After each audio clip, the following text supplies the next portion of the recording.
Hello everyone, अस्सलाम वालेकुम रहमतुल्लाहि व बरकातुहू। Welcome back to my another blog. कैसे है मेरी प्यारी यूट्यूब फैमिली।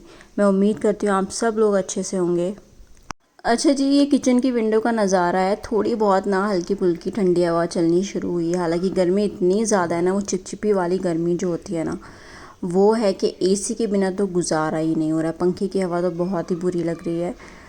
और यहाँ पे फ़ाहम साहब का आया एक और पार्सल, उनकी दादी ने भेजी है उनके लिए बाइक अमेज़ॉन से ऑर्डर करके। और यहाँ पे जो हमारे कारपेंटर लगे हुए हैं अनीस भाई, वो लेकर आए थे क्योंकि हैवी थी, तो उन्होंने कहा मैं उठाता हूँ। तो बस फ़ाहम के पास अंदर रूम में लेकर आए हैं। वो भी खुश थे, वो भी फ़ाहम का रिएक्शन देखना चाह रहे थे क्योंकि इनकी फ़ाहम से बहुत ज़्यादा पड़ती है। बहुत फ़ाहम को ये बहुत ज़्यादा पसंद है अनीस अंकल। तो खैर बाइक तो आ गई, लेकिन क्या प्रॉब्लम हुई कि अम्मी ने एज नहीं देखी ऑर्डर करते हुए। ये 3 साल तक के बच्चों के लिए थी, 1 to 3 years के लिए। तो अम्मी ने ये ऑर्डर कर दी, बट ये फ़ाहम के लिए बहुत छोटी बाइक थी। मतलब वो अभी चला सकते थे, 5-6 महीने चलाते, उसके बाद उनकी ये छोटी हो जाती। तो आप भी देखिए साइज़ में कितनी छोटी लग रही है ये। अभी इसको असेंबल करनी थी, इसकी सीट वगैरह आगे लाइट वगैरह सब लगानी थी, बट ये देखने में एकदम टॉय जैसी बहुत छोटी लग रही थी। तो हमने भाई इसको सोचा कि हम इसको रिटर्न करवाएंगे। तो वही मैंने अपनी सास से बात की कि आप इसको रिटर्न के लिए डाल दें क्योंकि ये बहुत ज़्यादा छोटी है फ़ाहम के लिए। तो फ़ाहम को तो भैया बस था कि उनको बाइक चाहिए, देख ली तो देख ली। तो फिर हम जो लोकल यहाँ पे शॉप है जहाँ पे सब बच्चों के ये बाइक्स कार्स वगैरह मिलती है, तो वहीं रात में उसी दिन गए। उनकी दादी ने कहा तुम उसी दिन जाओ भैया, उसको दिलवा दो जैसे भी तैसे, और मैं यहाँ से पेमेंट कर दूँगी, लेकिन उसको आज ही बाइक मिलनी चाहिए। तो बस हम यहाँ पे गए और फ़ाहम को देखिए यहाँ पे भी ना छोटी साइज़ की बाइक पसंद आ रही थी। तो बहुत मुश्किल से समझा के उनको ना एक बड़े साइज़ की बाइक दिलवाई, क्योंकि कोई फ़ायदा नहीं था फिर अगर ऑनलाइन वाली जो आई थी सेम साइज़ की यहाँ से ले लो, तो इट मेक्स नो सेंस। तो मैंने समझाया फ़ाहम को कि बहुत अच्छी अच्छी बाइक्स थी यहाँ पर, हर रेंज में यहाँ पे बाइक मिल रही थी। 12 साल तक के बच्चों की भी यहाँ पे बाइक थी। तो खैर फ़ाहम साहब तो बहुत एक्साइटेड हो गए थे देख के। तो फिर भाई ने भी समझाया अनस ने कि ये वाला साइज़ तुम्हारे लिए परफेक्ट है। तो खैर फ़ाहम को समझ में आ गई। यहाँ पे अपनी बाइक जो है घर पे चला रहे हैं आगे बाहर कॉलोनी में, और थोड़े से नर्वस हैं, जाहिर सी बात है, पहली बार चला रहे हैं तो बच्चा तो डरेगा ही ना। चलें, फ़ाहम साहब तो खुश हो गए, फ़ाहम को तो मिल गई अपनी पसंद की चीज़ अल्हम्दुलिल्लाह। लेकिन यहाँ पे मम्मी ने भी एक चीज़ ऑर्डर करी थी ऑनलाइन, और पहली मर्तबा हम लोग यहाँ से कर रहे थे। इसका नाम ये ऑरामिन कुछ इस तरह से करके, जहाँ पे आप ये इस्लामिक जैसे आप कह सकते हैं ना, डेकोरेटिव पीस वगैरह मिल जाते हैं यहाँ पे। जैसे हमने ये मंगाए थे आयतल कुर्सी और कुलाउज़ बिरब्बिन नास, कुलाउज़ बिरब्बिल फलक हमने मंगाई, ऑर्डर करी। बट हम लोग काफ़ी डिसअपॉइंट हुए क्योंकि एक तो मम्मी ने ऑर्डर करते हुए साइज़ नहीं देखा कि वो साइज़ बहुत छोटा है, और हम लोग एक्सपेक्ट कर रहे थे कि जिस वॉल पे हमको लगाना है वहाँ पे हमें बड़े बड़े इस तरह के फ्रेम्स के साथ ये चाहिए थी। तो ये काफ़ी छोटे साइज़ में आई, और जिस तरह से उन्होंने इसके लिए चार्ज किया वो अनएक्सपेक्टेड था, क्योंकि हमें लगा इस रेंज में काफ़ी बड़ा जो है हमें पीस मिलेगा, बट ये बहुत छोटे थे। तो एक तो ये चीज़ काफ़ी डिसअपॉइंटमेंट वाली थी। देखिए अरीज़ भाई लगा रहे हैं, आप साइज़ देख सकते हैं। तो हम जो देख रहे थे, मम्मी जो देख रही थी, उसमें फ़ोटोग्राफ देख के उन्होंने ऑर्डर कर लिया। उसमें साइज़ 4 अवेलेबल थे, बट उसके प्राइस फिर और हाई जा रहे थे। तो अगर इस प्राइस की हम बात करें, उसमें भी अगर आप ये देखें ना, तो ये बहुत ज़्यादा एक्सपेंसिव है। तो ऑरोमिन को तो मैं रेकमेंड नहीं करूँगी आप वहाँ से लें, बट खैर अभी आ गया है तो हम लोग इसको लगाएंगे। देखने में खूबसूरत लग रही है, बट वही है कि आप एक जो नॉमिनल चार्जेस होते हैं ना, वो आपको लेने चाहिए। खैर अब बात करते हैं मेन टॉपिक पर, जिस पर मैं ये ख़ास तौर पे व्लॉग बना रही हूँ आप सबके लिए।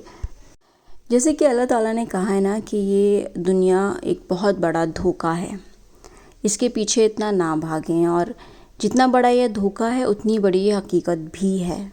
हकीकत है ना कि हम इस दुनिया में रह रहे हैं, कोई झूठ नहीं है, लेकिन इस दुनिया से हमको दिल नहीं लगाना है।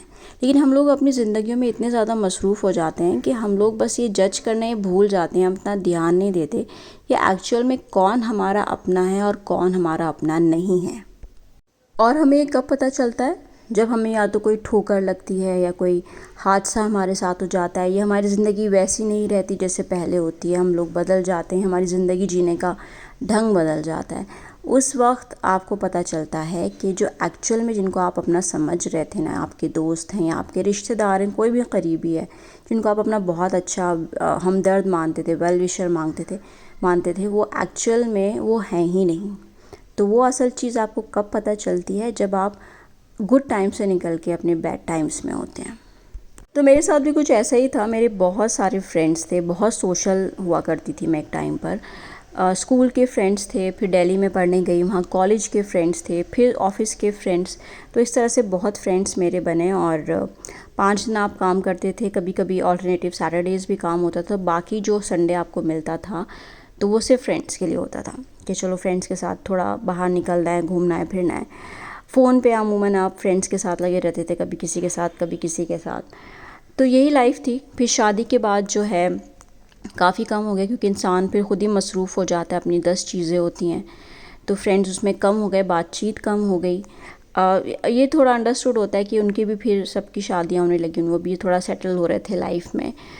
लेकिन जब ये हादसा हुआ मेरे साथ, उस वक्त हालांकि बहुत से मेरे फ्रेंड्स ने कोशिश करी मुझे कांटेक्ट करने की, बट क्योंकि ये इतना सडन था, किसी के साथ ये चीज़ ना हो, मेरा तो बहुत ही ज़्यादा सडन था ये। और मेंटली प्रिपेयर तो जाहिर सी बात है कोई नहीं होता है इसमें। उस टाइम मुझे मेरा फ़ोन कहाँ पड़ा है, फ़ोन को मैं देखना भी पसंद नहीं करती थी, कहाँ है कहाँ नहीं है मुझे नहीं पता होता था। बस जब किसी का अगर फ़ोन बजता था, मुझे वो बजता हुआ दिखता था ना, तो मुझे बहुत फ्रस्ट्रेशन होती थी कि क्यों बज रहा है फ़ोन, तोड़ दूँ या मैं इसको फेंक दूँ, क्या करूँ, क्यों मुझे ये फ़ोन कर रहे हैं, क्यों मुझसे बात करना चाहते हैं, अब क्या बचा है मेरे पास, कुछ कहने के लिए नहीं है, कुछ सुनने के लिए नहीं है। तो इस तरह का दिमाग में चलता रहता था। तो शादी के बाद मैं गाज़ियाबाद में रहती थी, तो वहाँ पे एक पड़ोसन थी जो बहुत अच्छी थी उस वक्त, और बहुत ख्याल रखती थी, बहुत प्यार दिखाती थी। मुझे बिल्कुल ऐसा लगता था वो मेरी बड़ी बहन की तरह हैं। लेकिन जब ये हादसा हुआ उसके बाद काफ़ी दिनों बाद उनके मेरे पास कॉल आई। उनको बस ये क्यूरियोसिटी थी जानने की कि एक्चुअल में हुआ क्या और कैसे ये सब हुआ, मैं कहाँ रह रही हूँ, मेरे आगे के क्या प्लान्स हैं वगैरह वगैरह। तो उन्होंने कॉल करी एक मरतबा, मैंने जो उनसे मेरी बात हुई उसके बाद 3 साल हो गए इस चीज़ को। आज तक पलट के उनकी कोई कॉल, कोई मैसेज मेरे पास नहीं आया। जो उस वक्त मुझे इतना प्यार दिखाती थी, बिल्कुल बहनों की तरह मुझे करती थी, और मैं भी उनसे ना बिल्कुल इस तरह से लगता था कि मुझे मेरी सगी बड़ी बहन है। ये तो मैं पहचान ही नहीं पाई, क्योंकि उस वक्त मेरा वक्त बहुत अच्छा था, तो वो मेरे साथ बहुत अच्छी थी। जब वक्त बदला तो इंसान भी बदल गया। इनफैक्ट मैंने उनको इसके बाद मैसेज किया था, बात की थी उनसे। मेरी सास ने अल-नूर एक ब्रांड है मेरी सास का, स्किन केयर ब्रांड, जिसमें वो 100% नेचुरल प्रोडक्ट्स बनाती हैं। तो उसी का बताने के लिए मैंने उनको बस मैसेज किया था। तो शी वाज़ लाइक कि अच्छा ठीक है, मैं तुम्हें बताती हूँ ये वो। मतलब बहुत थोड़ी सी हम लोगों की बात हुई। इसको भी 3 साल हो गए, मतलब 2.5 साल हो गए इस बात को ऑलमोस्ट। तो इस तरह के लोग होते हैं। देखिए, जब आपका वक्त अच्छा चल रहा है ना, तो दुनिया आपके पीछे है। जहाँ आपका वक्त 19-20 नीचे हुआ ना, तो दुनिया ऐसे मुंह फेर लेगी जैसे वो आपको जानते ही नहीं है। तो ये डबल फेस वाली जो दुनिया है ना, ऐसे आपको बहुत लोग मिलेंगे, आप पहचान ही नहीं सकते कि वाकई में आपके अपने हैं या नहीं। तो बस मेरा ये कहना है कि ज़्यादा टाइम आप वेस्ट ना करें। जो आपका गोल है ज़िंदगी में, जो आपके अपने हैं, आपकी जो फैमिली है, उस पर ध्यान दीजिए। जो आपको करना है, आपका मकसद है ज़िंदगी का, उस पर ध्यान दीजिए। बाकी जो सब लोग हैं ना, ये वक्ती हैं, ये ज़िंदगी भर आपके साथ नहीं रहने वाले। सिर्फ अच्छे वक्त के साथी हैं, ये बुरे वक्त के नहीं हैं। तो काफ़ी दोस्त मेरे ऐसे निकले, और जैसे मैंने इनको बताया मोहतरमा, ऐसे मेरे पास बहुत एग्जाम्पल है। अगर मैं उसके बारे में बात करने बैठी ना, तो ये व्लॉग बहुत लंबा हो जाएगा, 1 घंटे का हो जाएगा। तो मैं तो अब ठोकर खा के संभल चुकी हूँ। मैं लोगों को इतनी इंपॉर्टेंस अब देती ही नहीं हूँ। बस अपनी फैमिली के अलावा मुझे फ़र्क नहीं पड़ता कि लोग मुझसे कैसे मिल रहे हैं, नहीं मिल रहे हैं, मुझसे बात कर रहे हैं, नहीं कर रहे हैं।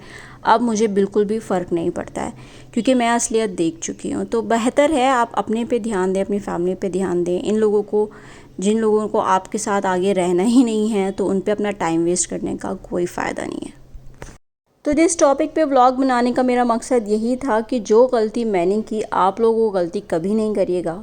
इंसान दूसरों से ही सीखता है, एक्सपीरियंसेस से ही सीखता है। तो ख़ुद को इम्पोर्टेंस दीजिए, अपनी फैमिली को इम्पोर्टेंस दीजिए, अपने गोल को इम्पोर्टेंस दीजिए, जो आपकी लाइफ का गोल है। बाकी सब जो हैं वो आने जाने वाली चीज़ें हैं। तो जी, आज के व्लॉग में इतना ही है। इंशाल्लाह आपसे बहुत जल्दी मुलाकात होगी नेक्स्ट व्लॉग में। तब तक अपना बहुत ज़्यादा ख्याल रखें। और आपको अगर मेरी ये वीडियो पसंद आई हो तो उस वीडियो को ज़रूर लाइक करें, अपनी फैमिली और फ्रेंड्स के साथ शेयर करें, और मेरे चैनल को सब्सक्राइब करना ना भूलें। तो मिलते हैं नेक्स्ट व्लॉग में, तब तक के लिए अल्लाह हाफिज़।